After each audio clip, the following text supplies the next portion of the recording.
Doctor Baba Saheb Ambedkar open university.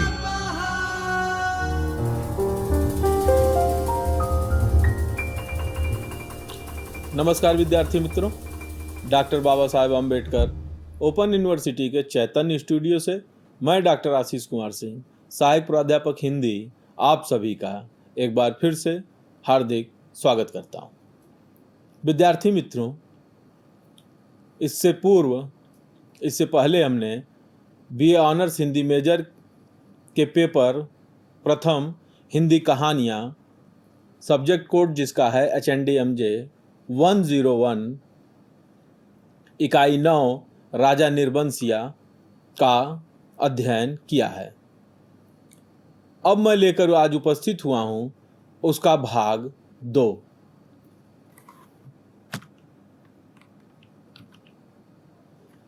भाग 1 में हमने लेखक परिचय के जीवन परिचय, कृतित्व परिचय और जो राजा निर्बंसिया कहानी का जो कथा वस्तु है, कथासार है, उस पर जो है विस्तृत बातचीत की थी।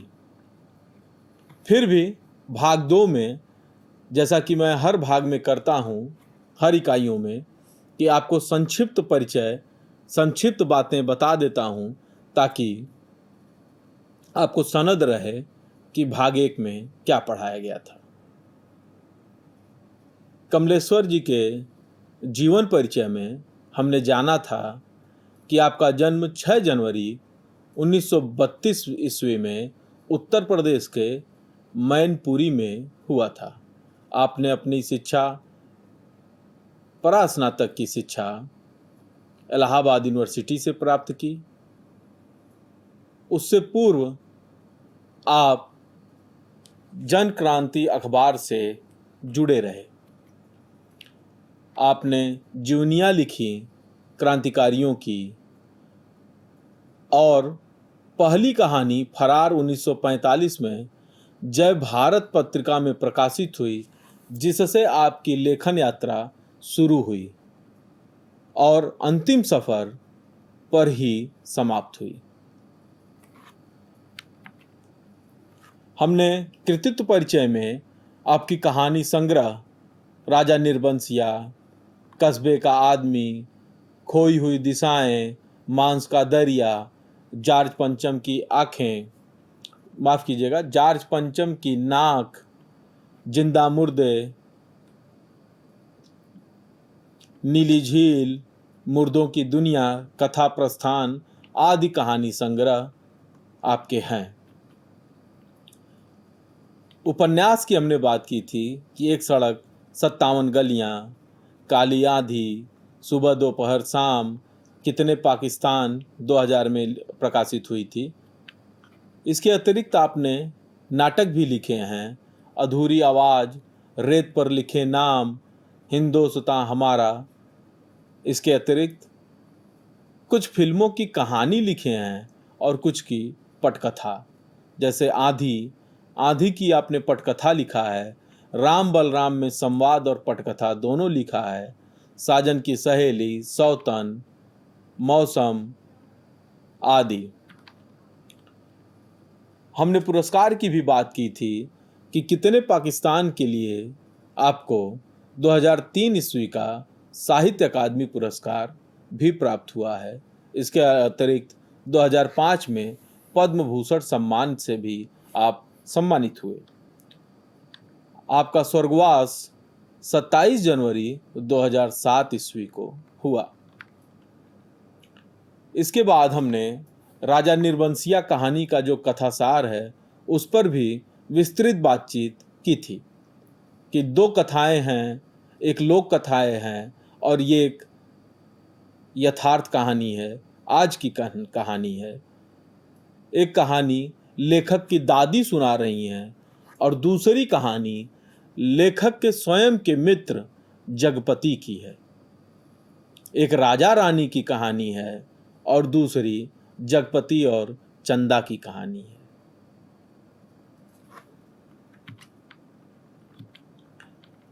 मैं आशा करता हूं कि आप मित्र इस राजा निर्बंसिया कहानी को अवश्य पढ़ेंगे। एक वेबसाइट है hindismay.com, उस पर जाकर उसमें कहानी पे जाएंगे तो कहानी में फिर आप क पे जाएंगे तो कमलेश्वर जी मिलेंगे, वहाँ से आप यह कहानी पढ़ सकते हैं। उस वेबसाइट पर यह कहानी उपलब्ध है। अब बात करते हैं राजा निर्बंसिया के भाग 2 में। कहानी कला की दृष्टि से राजा निर्बंसिया की समीक्षा हम करने जा रहे हैं। कहानी हो या उपन्यास हो, उसकी समीक्षा इन 6 बिंदुओं पर, इन 6 कसौटियों पर कसकर होती है। कथावस्तु, पात्र चरित्र और चित्रण, संवाद योजना, देश काल और वातावरण, भाषा शैली और उद्देश्य। राजा निर्बंसिया कहानी की अगर कथा वस्तु की बात करें तो बहुत कुछ तो आपको समझ में आ गया होगा, निश्चित रूप से आ ही जाना चाहिए कि कहानी में 2 समानांतर कथाएं चलती हैं। समानांतर यानी साथ साथ, एक साथ। एक लोक कथा है राजा रानी और दूसरी कथा है यथार्थ कथा जगपति और चंदा की। लोक कथा में राजा द्वारा रानी पर संदेह और अंत में सत्य की स्थापना दिखाई गई है, जबकि वहीं यथार्थ में गरीबी, बीमारी और सामाजिक दबाव के बीच दाम्पत्य संबंधों का विघटन दिखाया गया है। दोनों कथाएं मिलकर विश्वास और अविश्वास के प्रभाव को उजागर करती हैं। कहानी का अंत संकेतात्मक है, जो पाठक को सोचने पर मजबूर करता है। पात्र और चरित्र चित्रण की बात करें तो राजा है जो संदेहशील और अहंकारी है, जो रानी के चरित्र पर शक करता है। रानी पतिव्रता, त्यागमयी और धैर्यशील है, जो अंततः अपनी पवित्रता सिद्ध करती है। यहाँ राजा और रानी का कोई नाम नहीं है मित्रों। यह रानी के आगे जो लक्ष्मी लिखा है वह लक्ष्मी उसके नाम के कारण नहीं है, वह लक्ष्मी की तरह से है, इसलिए उसको यहाँ पे लिखा गया है लक्ष्मी। बाकी राजा और रानी का कोई नाम यहाँ नहीं दिया गया है। लेकिन जो यथार्थ कहानी है, जो दूसरी कहानी है, उसमें नाम है जगपति और चंदा। जगपति जो है वह स्वाभिमानी परंतु संदेह और मानसिक तनाव से ग्रस्त व्यक्ति है, जबकि चंदा संघर्षशील, कर्तव्यनिष्ठ और त्यागमयी पत्नी है।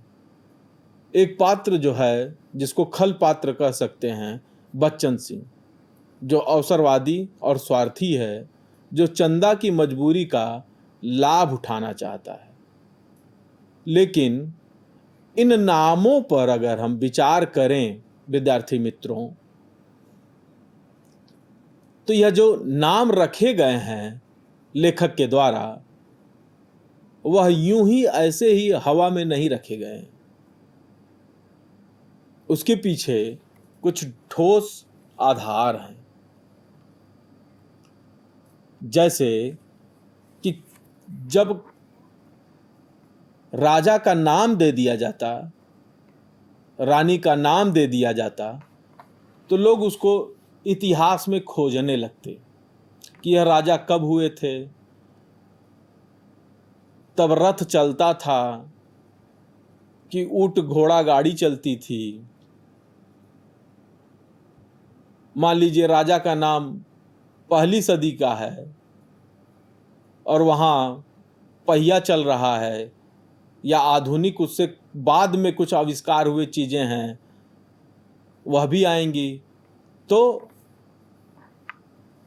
एक अलग आलोचना उठ खड़ी होगी। लेकिन जब नाम नहीं है तो वह किसी भी राजा का हो सकता है, किसी भी रानी की हो सकती है, यानी वह सबकी हो सकती है, क्योंकि वह किसी एक की नहीं है। कोई भी राजा का नाम दिया जा सकता है, कोई भी रानी का नाम दिया जा सकता है, किसी को भी माना जा सकता है, जैसा कि मैं समझता हूं, जहां तक मैं इस कहानी को पढ़ के समझ पाया हूं विद्यार्थी मित्रों। लेकिन वहीं दूसरी तरफ जगपति है और चंदा है, जिनके नाम है,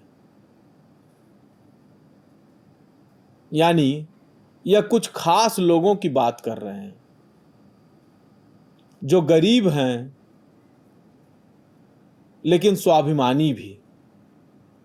गरीबी अलग चीज होती है, स्वाभिमान, आत्मसम्मान यह अलग चीज होती है, जिसका गरीबी से कोई खास लेना देना नहीं होता है। बच्चन सिंह वही बच्चन सिंह नहीं है जैसा कि वह काम कर रहा है। समाज में बच्चन सिंह जैसे बहुत सारे लोग हैं जो अवसर पाते ही अपना असली रूप दिखाने लगते हैं।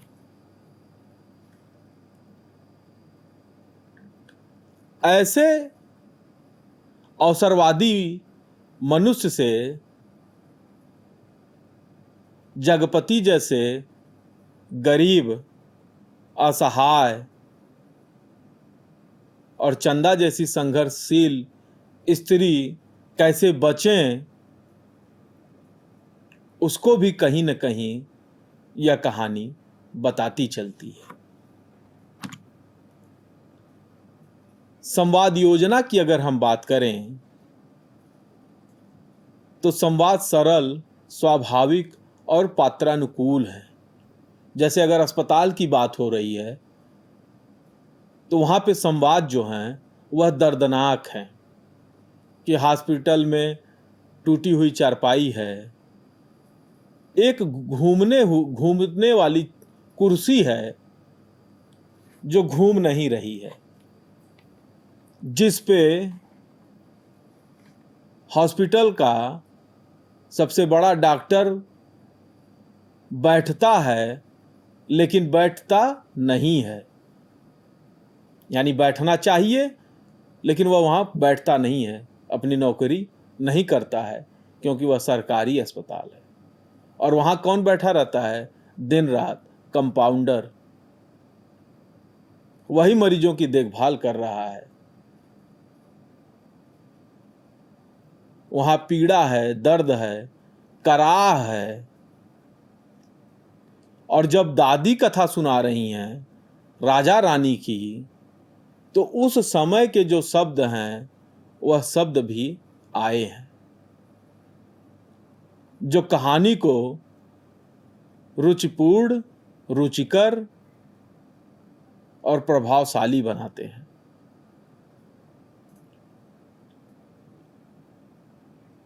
जो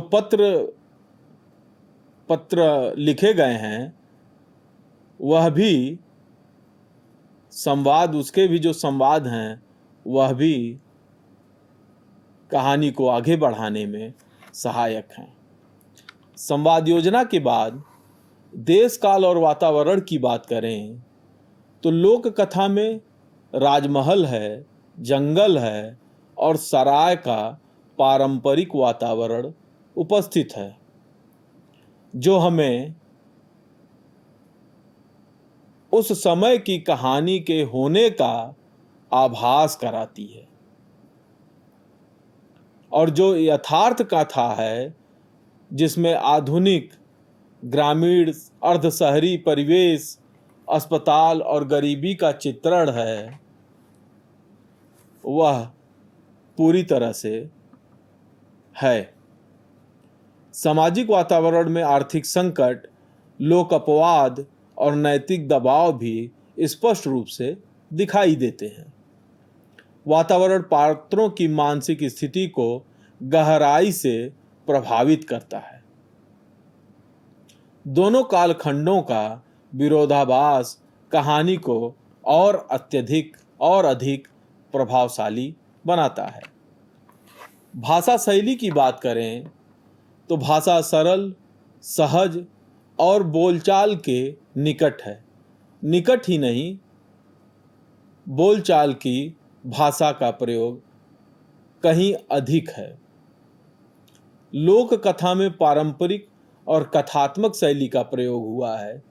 यथार्थ कथा में व्यवहारिक और मार्मिक भाषा का प्रयोग है। प्रतीकात्मकता भी है, जैसे डाट्स का प्रयोग करना, जो कहानी को और गहराई देते हैं। भावनात्मक और संवेदनशील शैली पाठक को कहानी से जोड़ कर रखती है। अंत में आता है उद्देश्य। उद्देश्य की बात करें तो दाम्पत्य जीवन में विश्वास के जो महत्व को स्थापित करना है, यह दिखाना कि संदेह और अविश्वास रिश्तों को नष्ट कर देते हैं। गरीबी और आर्थिक अभाव किस प्रकार व्यक्ति के स्वाभिमान, निर्णय और संबंधों को प्रभावित करते हैं, यह उजागर करना है। समाज के दबाव और लोक अपवाद की जो भूमिका है, उसको भी सामने लाना है। नारी के त्याग, संघर्ष और सहनशीलता को रेखांकित करना।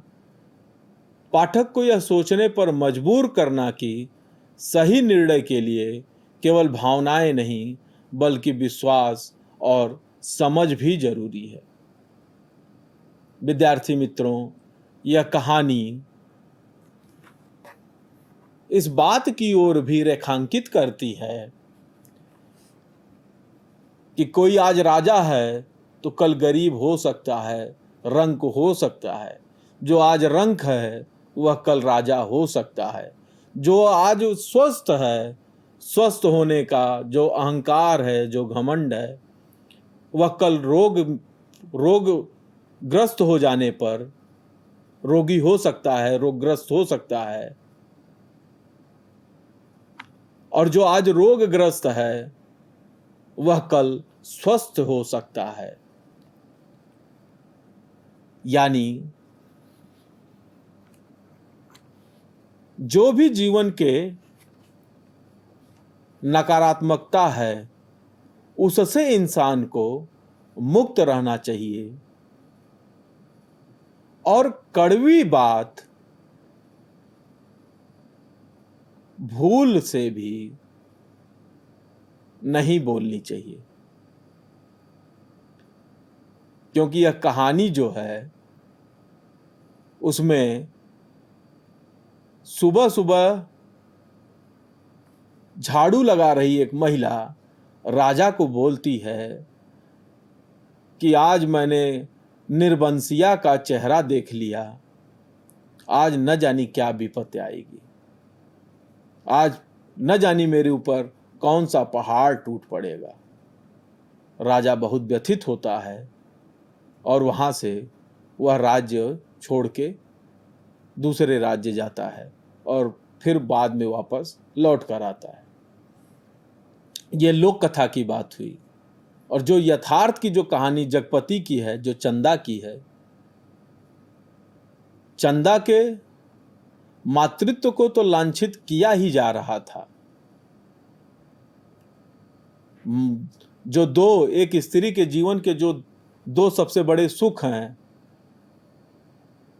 एक मातृत्व, एक पत्नित्व, चंदा का मातृत्व घायल है, यानी एक आंख तो उसकी फूट ही गई है, और जो दूसरी आंख थी उसको स्वयं जगपति जो है, उसका पति जो है, वह तोड़ देता है, वह फोड़ देता है। यानी उसके पत्नित्व पर भी वह आरोप लगाता है। इसलिए जो कटु वचन हैं, जो खुद स्वयं न सुने जाएं, उसे दूसरों को भी न बोले जाएं। कहीं न कहीं यह कहानी कहती है। और विद्यार्थी मित्रों, मैं आशा करूंगा कि आप इस कहानी को पढ़ेंगे और स्वयं पढ़कर स्वयं समझेंगे। फिर मिलते हैं अगली कड़ी में, अगली इकाई को लेकर। तब तक के लिए नमस्कार, धन्यवाद। स्वाध्यायः परः